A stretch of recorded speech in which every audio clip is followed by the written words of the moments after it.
দুটো মন্দির দর্শন করে আমরা একটু গঙ্গার পাড়ে এসে বসেছিলাম।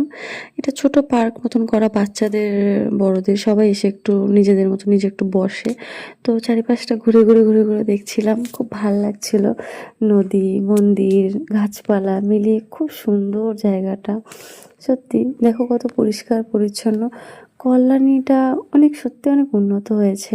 এখানে দেখো ছোট ছোট বাচ্চা হাতি, বড় হাতি, আর এই গাছটা শুয়ে পড়ে আছে। আর এইগুলো কত সুন্দর লাগছে। আমরা পরিষ্কার থাকলে সব পরিষ্কার, আমরাই তো অপরিষ্কার করি বলো। দেখো এখানে কত সুন্দর পরিষ্কার পরিচ্ছন্ন। আর এই যে সেই গঙ্গা। তো এইখানে দেখো এই ফলটা সুপারির মতন লাগছিল, বাট এটা সুপারি ফল না, পাকলে পরে আবার লিচুর মতন কালার হয়ে যায়। তো এইগুলোই দেখছিলাম। এই যে দেখো নিচে পড়ে আছে।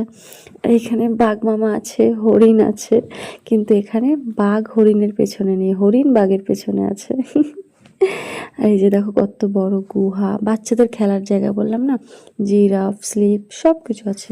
পুরো পার্কটা ঘুরিনি আমি। একা একা রাগ হয়ে বসে রয়েছে, বেচারা কেউ নেই, কেউ ওরে সঙ্গ দিচ্ছে না। এখানে